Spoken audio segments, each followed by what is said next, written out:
Hey guys, it's Ben the Coin Geek at Old Pueblo Coin in Tucson, Arizona, where we've got a brick and mortar store and a fun, friendly staff ready to give you some good service, some one-star service all day long.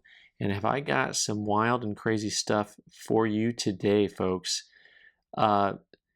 We've seen some fun stuff together, and I'm not going to say that this takes the cake, but this could take the cake. I don't know what it's going to do with the cake, but it's going to take the cake. I mean, 1875, Carson City $50.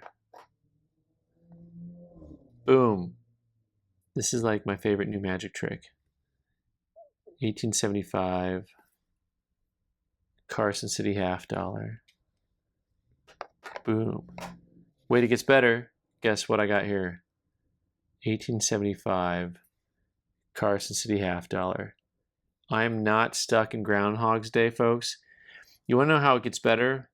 It gets better when you look at the grade on this bad boy. PCGS MS70 first strike. Wah wah. Also, that's on the back side of the coin. Oh, and the front side of the coin.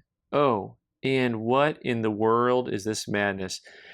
So, this is a fantastically ridiculous counterfeit coin and a counterfeit holder with counterfeit labels.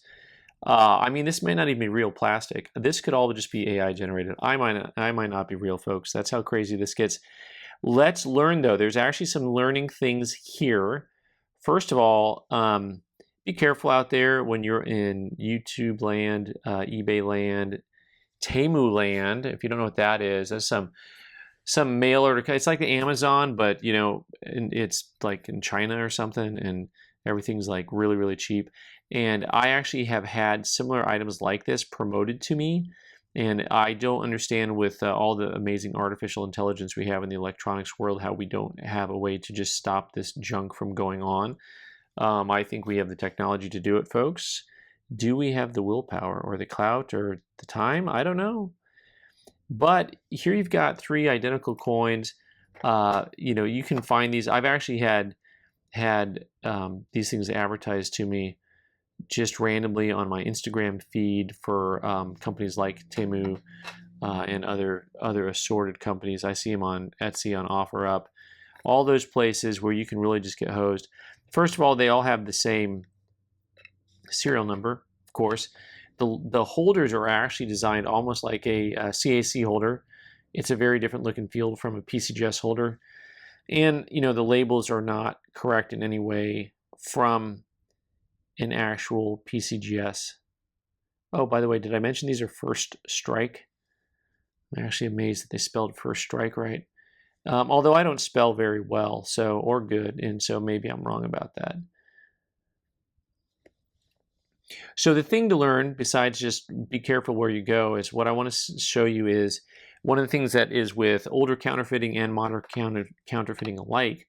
Once you have seen what they look like, you'll notice that they all kind of look the same, because lots of times they'll be using one or two of the same rusty dies that they made. So you see all this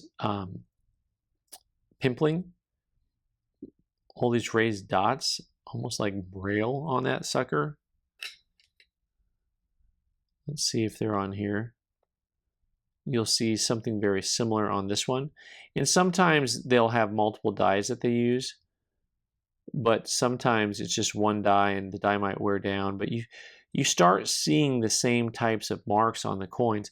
And if you get some of the counterfeit coin books that are 20, 30 years old, or of course more modern, but the point is the die diagnostics is something that numismatists have been using for decades, generations, to be able to point out a single flaw here or there that will be an indicator that someone else can easily locate and say, hey, if I see this, I know it's fake. Right? So these coins have a ton of stuff wrong with them. And you know, there's not a need for like one single indicator, but lots of times when you look at something along those lines, someone will maybe show you, you know, here, if you see, you know, this mark here in the field, and they'll find one very particular mark, and they'll say, well, they'll just have an arrow to it saying it's, if you see that mark in the field, that pimple in the field, it's one of the counterfeits. Of course, these things have a lot of field problems.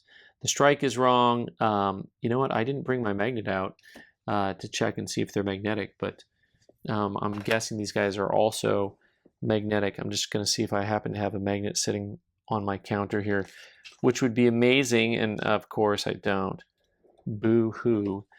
In the meantime, folks, be careful when you are out there on the interweb, where you're surfing, where you're buying, and if it's priced too cheap to be true, then it is no bueno, my friends. It's just not good.